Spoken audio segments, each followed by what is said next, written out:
Hello everyone, मैं Jyoti Sharma Shrimati CB Adarsh Vidya मंदिर गांधी बाग नागपुर में हिंदी विषय के अध्यापन का कार्य करती हूँ। इस वीडियो में आप सभी का स्वागत है। आज हम कक्षा 12वीं की पाठ्यपुस्तक हिंदी की पाठ्यपुस्तक से कवि वृंद के दोहे यह कविता को पढ़ेंगे, जिसके कवि हैं वृंद। ठीक है, तो कवि वृंद का जन्म 1643 और मृत्यु 1723 में हुई थी। लगभग परिचय पूरा पुस्तक में दिया हुआ है, तो पुस्तक का परिचय, पाठ्यपुस्तक में जो परिचय दिया हुआ है वो पढ़कर समय व्यर्थ न करते हुए इसके अतिरिक्त जो बातें हैं, थोड़ी सी संक्षिप्त परिचय जो है उनका, वो मैं आपको बताना चाहूँगी। आप सभी को पता है कि प्राचीन जितने भी कवि होते हैं उनका जीवन परिचय प्रामाणिक नहीं होता। मतलब हमें पक्का पता नहीं होता कि उनके जन्म, मृत्यु या उनके जीवन में जो भी घटनाएं हुई वो कब हुई। तो यही बात वृंद कवि के साथ भी है। हमारी पाठ्यपुस्तक में जो उनका दिया हुआ है 1643 में मथुरा में उनका जन्म हुआ, तो यह भी प्रामाणिक नहीं है। राम नरेश त्रिपाठी जी जो हैं उन्होंने ये बात बताई हुई है। इसके अलावा डॉक्टर नगेंद्र जो हैं उन्होंने बताया कि 1643 में ही उनका जन्म राजस्थान के बीकानेर के मेड़ते नामक गांव में हुआ। तो मतलब ये है कि प्रामाणिक जन्म परिचय इनका, जीवन परिचय इनका नहीं मिल सकता। इसके अलावा इनके जीवन से जुड़ी एक चीज़ और मैं बताना चाहूँगी आपको कि कवि वृंद जो थे वो औरंगजेब के दरबारी कवि थे। एक बार किसी विकट समस्या का सामना दरबार को करना पड़ा और जिसका समाधान कवि वृंद ने करवा दिया। इससे प्रभावित होकर औरंगजेब जो थे उन्होंने अपने पौत्र का जो अध्यापन का कार्य था उसका कार्यभार वृंद कवि को दिया। पौत्र का नाम था अजीमुशान। बाद में काफ़ी समय तक कवि वृंद जो हैं वो अपने अजीमुशान जो शिष्य था उसी के साथ रहे। उनकी मृत्यु सन 1723 में किशनगढ़ में हुई। इसके बाद हम आते हैं विधा परिचय में। विधा परिचय है, दोहा छंद है, जैसा कि हमें नाम से ही पता चल गया था कि वृंद के दोहे। ठीक है, तो दोहा छंद जो है ये अर्ध सम्मात्रिक छंद होता है। इसकी विशेषताएं होती है कि इसके प्रत्येक दोहे में 4 चरण होते हैं। प्रत्येक चरण के अंत में लघु वर्ण आना अनिवार्य होता है। इसके साथ ही विषम चरण जो होते हैं अर्थात प्रथम और तृतीय, इन चरणों में 13-13 मात्राएं होती हैं, तथा जो सम चरण होते हैं अर्थात द्वितीय और चतुर्थ, इसमें 11-11 मात्राएं होती हैं। इस दोहे को उदाहरण से ही समझने के लिए किसी अन्य दोहे का सहारा लेने के बजाय हम अपनी पाठ्यपुस्तक के ही इसी कविता के एक दोहे की एक लाइन को मैं आपको समझाना चाहूँगी। जैसे हमने पहला दोहा लिया है, उसकी पहली लाइन सरस्वती के भंडार की। इसमें छोटे शब्द हैं, जो छोटी मात्राओं के साथ जो शब्द होते हैं उसमें लघु मात्रा लगती है, तथा जो बड़ी मात्राएं होती हैं उसमें बड़ी मात्रा लगती है, दीर्घ लगता है। तो यहाँ पे हुआ सरस्वती, मतलब 1 2 3 4, ये लघु मात्राएं हो गई। उसके बाद के, मतलब क में एक ही मात्रा लगी है तो इसमें लगेगा दीर्घ। यहाँ भ पे बिंदी लगी हुई है इसलिए यहाँ पे 2 मात्रा हो गई, तो ये हो गया दीर्घ। ड में आ की मात्रा है इसलिए ये भी दीर्घ, और र एक अकेला शब्द है इसलिए यहाँ पर लघु मात्रा होती है। क में बड़ी की मात्रा लगी है इसलिए ये हो गया 2 मात्राओं वाला अर्थात दीर्घ मात्रा। अब इसे हम गिनते हैं 1 2 3 4 5 6 7 8 9 10 11 12 13। यहाँ पे आया 13। ये प्रथम चरण है जिसमें 13 मात्राएं हुई। उसके बाद जैसा कि हमने बताया है द्वितीय चरण, द्वितीय चरण में मात्राएं 11 होनी चाहिए। ठीक है, तो यहाँ पे देखिए ब में छोटा मात्रा लगी हुई है। ठीक है, उसके बाद ड़ में बड़ी ई की मात्रा है तो यहाँ पे हो जाएगा दीर्घ मात्रा। उसके बाद अ यहाँ पे लघु हो गया। प में बड़ा ऊ की मात्रा है तो यहाँ पे दीर्घ लग जाएगा।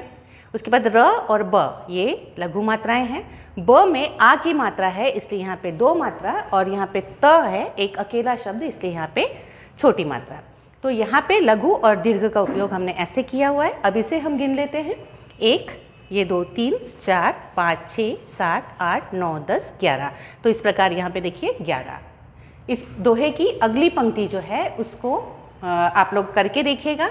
बराबर इसी तरह से आपको 13 और 11 मात्राएं मिलेंगी। तो बच्चों अब हम आते हैं पाठ परिचय में। पाठ परिचय के अंतर्गत यहाँ हम जितने दोहे पढ़ेंगे वो सब नीतिपरक दोहे हैं। आप लोग कक्षा 12वीं के विद्यार्थी हैं, इसके पहले भी आप लोगों ने बहुत सारे नीतिपरक दोहे पढ़े होंगे। इससे संबंधित एक छोटी सी कथा, मतलब लघु कथा मैं आपको बताना चाहूँगी कि एक गुरु थे। आपको पता है पहले आश्रम वाली व्यवस्था हुआ करती थी, तो एक गुरु थे, उनके पास बहुत से शिष्य हुआ करते थे। एक छोटा सा बच्चा उनके पास एक शिष्य के रूप में आया। एक दिन वो बच्चा ऐसे घूम रहा था तो पता नहीं कहीं से उसे एक तोता मिला। वो उस तोते को पकड़कर लेकर आया। अब वो अपने गुरु के पास जाकर उसने जिद की कि मैं इस तोते को पालूंगा, आप मुझे पिंजरा दे दीजिए। गुरु को बिल्कुल अच्छा नहीं लगा कि एक पंछी को ये पिंजरे में कैद करके रख रहे हैं। खुले आसमान में स्वतंत्र उड़ना ये उनका अधिकार होता है और इस अधिकार को छीना जा रहा है। गुरु ने बहुत कोशिश की बच्चे को समझाने की, पर बच्चा उम्र में बहुत छोटा था, नासमझ था, नहीं समझा। वो बहुत ज़ोर ज़ोर से रोने लगा। अब गुरु जो थे वो उसके सामने हार गए। उन्होंने मन ही मन कुछ सोचा और उसके बाद एक पिंजरा लाकर उन्होंने बच्चे को दे दिया। बच्चे ने तोता उस पिंजरे में रखा। अब गुरु जो थे उन्होंने जिस तरह से सोचा था, योजना बनाई थी, उसी अनुसार उन्होंने ये सोचा कि मैं इस तोते को इस तरह से शिक्षा दूंगा कि अपने आप एक दिन जब इसे समय मिलेगा, मतलब मौका मिलेगा, अवसर मिलेगा, तो ये उड़ जाएगा। तो उन्होंने उस तोते को सिखाना शुरू किया, पिंजरा खुले और मैं उड़ जाऊं। अब ये बात जो है वो गुरु लगातार उस तोते को समझाते रहे। उन्हें पूरी उम्मीद थी कि इस तरह से ये जब मैं समझा रहा हूँ, पढ़ा रहा हूँ तोते को, ये बात उसके समझ में आ रही होगी, तो जैसे ही इसे मौका मिलेगा ये उड़ जाएगा। तोता रटने लगा, बड़ा एक्सपर्ट हो गया वो इस चीज़ पे कि मुझे यही बोलना है, तो वो पूरे समय यही बोलता था, पिंजरा उड़े और मैं खुले और मैं उड़ जाऊँ। अब एक दिन गुरु ने देखा जो छोटा बालक था वो पिंजरे का दरवाज़ा लगाना भूल गया था। तोता बाहर आया और आंगन में घूमने लगा। गुरु को बड़ी खुशी हुई कि आज इस तोते को मौका मिला है, मेरी शिक्षा का पूरा लाभ उठाएगा ये और ये उड़ जाएगा। ये सोचकर वो जल्दी जल्दी तोते के पास आने लगे। लेकिन तोता जो था वो जैसे ही उसने गुरु को देखा वो दौड़कर पिंजरे के अंदर चला गया और वहाँ जाकर उसने कहा कि पिंजरा खुले और मैं उड़ जाऊँ। गुरु को बहुत ज़्यादा अफसोस हुआ। इस कहानी का तात्पर्य क्या है बेटा, आप लोगों को समझ में आया? तात्पर्य ये है कि तोते ने गुरु की बात को सिर्फ रटा, उसे समझने की कोशिश उसने नहीं किया। बिल्कुल यही काम हम सब भी करते हैं। आज तक अनेक नीति वचन हमने पढ़े, कम से कम 50 भी पढ़े होंगे, तो भी उसमें से यदि एक भी नीति वचन को हमने अपने जीवन में आत्मसात किया हो तो ये हमारे लिए बहुत अच्छी बात है, क्योंकि नीति वचन जो होते हैं वो हमें जीवन में सफलता प्राप्त करने के लिए जिन गुणों की आवश्यकता होती है वो गुण बताते हैं। अनेक सरल उदाहरणों के द्वारा जो हमारे आसपास के ही होते हैं, उन उदाहरणों के द्वारा हमें ये समझाया जाता है कि हमें अपने स्वभाव में किस तरह से अपने गुणों को अपनाना चाहिए। तो ये काम उस तोते ने नहीं किया। उसने ये नहीं समझा कि गुरु उसे क्या समझाना चाह रहे हैं। उसने गुरु की बताई हुई बात को सिर्फ रटा। यदि उसने समझा होता तो पिंजरा खुलते ही वो वहाँ से उड़ गया होता। इसलिए उन गुरु को बहुत ज़्यादा निराशा हुई। और बेटा मैं आप लोगों से भी ये उम्मीद करती हूँ कि इस तरह की हरकत आप लोग न करें, व्यवहार आप लोग न करें। जितना भी कुछ समझाया जाता है उसमें पूरा ना सही, कम से कम 2-4 बातें ही यदि हम आत्मसात करते हैं तो दी गई शिक्षा को हम सफल बनाते हैं। अब मैं बात करती हूँ हमारे कविता की। सबसे पहला दोहा जो है वो मैं पढ़ के सुनाती हूँ आप लोगों को। सरस्वती के भंडार की बड़ी अपूरब बात, सरस्वती के भंडार की बड़ी अपूरब बात, ज्यों खर्चे त्यों त्यों बढ़े, बिन खर्चे घटी जात। शब्दार्थ मैंने आपके सामने लिखा हुआ है। यहाँ पे कविवृंद कहना चाह रहे हैं कि सरस्वती के भंडार की, सरस्वती का मतलब होता है माता सरस्वती जो कि विद्या की देवी कहलाती हैं। तो माता सरस्वती जो हैं वो विद्या की देवी हैं। इसके लिए कवि कहते हैं कि माता सरस्वती के ज्ञान की भंडार की बात ही अनोखी है। ज्यों खर्चे त्यों त्यों बढ़े, अर्थात इस ज्ञान के भंडार को जितना ज़्यादा हम खर्च करते हैं ये उतना ज़्यादा बढ़ता चला जाता है और बिन खर्चे घटी जात, अर्थात जब हम इसे बांटते नहीं हैं, इसे खर्च नहीं करते तो ये धीरे धीरे कम होता जाता है। अर्थात कवि ये कहना चाहते हैं कि हमें ज्ञान को हमेशा बांटते रहना चाहिए। दूसरों के साथ बांटने से ज्ञान हमेशा बढ़ता जाता है। तो उम्मीद करती हूँ आपको ये दोहा समझ में आया होगा। दूसरे दोहे की तरफ हम चलते हैं। नैना देत बताए सब, नैना देत बताए सब, हिय को हेत अहेत, जैसे निर्मल आरसी भली बुरी कही देत। यहाँ पे मैंने अर्थ लिखा हुआ है। आप लोगों ने साधारण तौर पर भी ये बात सुनी होगी कि आँखें व्यक्ति का आईना होती हैं, अर्थात आँखों में हमें हृदय के भाव समझ में आ जाते हैं, हृदय के भाव दिखाई देते हैं। यही बात कविवृंद भी हमें समझाना चाह रहे हैं कि नैना देत बताए सब, अर्थात आँखें जो है वो सब कुछ बता देती हैं। हिय को हेत अहेत, हिय मतलब होता है हृदय, हमारे दिल में।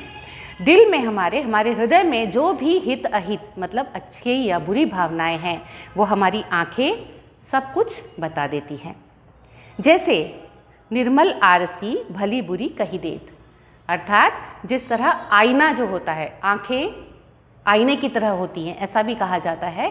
तो यहाँ पर आईने का ही उदाहरण देते हुए कवि ने कहा है कि जिस तरह से एक स्वच्छ आईना होता है, पवित्र आईना होता है, वो आप जैसे हैं वैसे के वैसे ही आपको दिखाता है।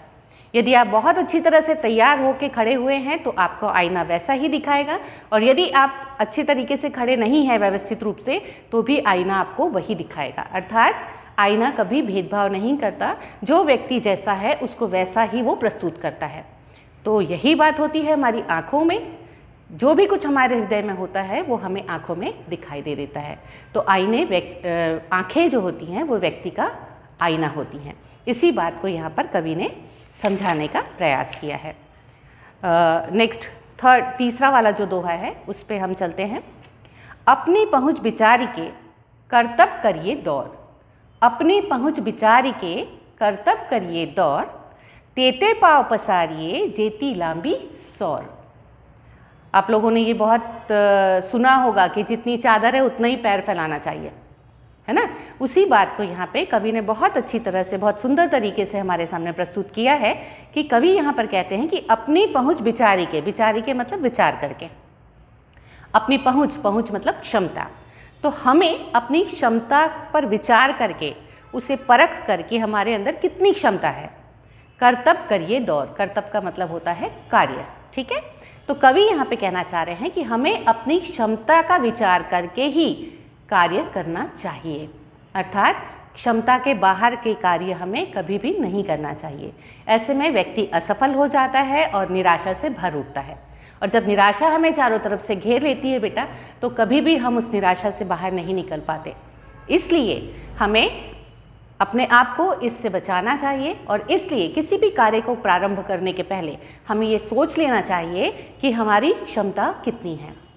जितनी क्षमता है उतने क्षमता के अंदर ही हमें कार्य करना चाहिए।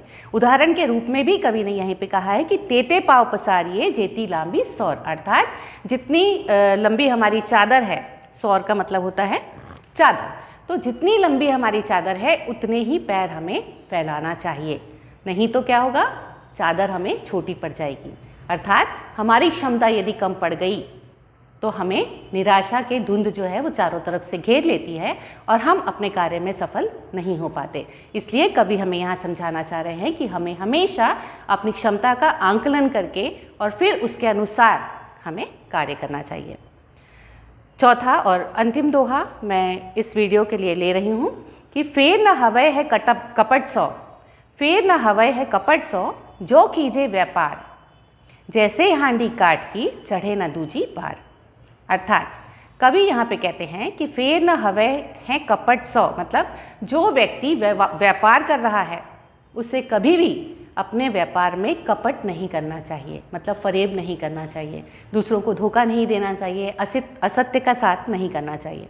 ऐसे में क्या होता है, व्यक्ति का विश्वास आप पर से उठ जाता है और तब आपका व्यापार कभी भी सफल नहीं हो सकता। इसलिए व्यापार करने वाले व्यक्ति को हमेशा ईमानदारी से कार्य करना आवश्यक होता है। और इसी के साथ उन्होंने बहुत ही सरल सा एग्जाम्पल उदाहरण हमें दिया है कि जैसे हांडी काठ की चढ़े न दूजी बार, अर्थात जैसे जिस प्रकार से एक लकड़ी की हांडी जो होती है वो दोबारा कभी भी आग पर नहीं चढ़ सकती, उसी प्रकार यदि एक बार व्यापार में यदि हमने किसी से धोखा कर दिया तो उस व्यक्ति का विश्वास हम दोबारा कभी प्राप्त नहीं कर सकते और इस तरह से हमारा व्यापार जो है वो पूरी तरह से असफल हो जाएगा। उम्मीद करती हूँ ये 4 दोहे आपको अच्छे से समझ में आए होंगे। इसके साथ ही हमने विधा परिचय का भी अध्ययन किया है। ये विधा परिचय भी आपको दोहे समझ में आ गए होंगे। आगे की कविता का अध्ययन हम अगले वीडियो में करेंगे। धन्यवाद।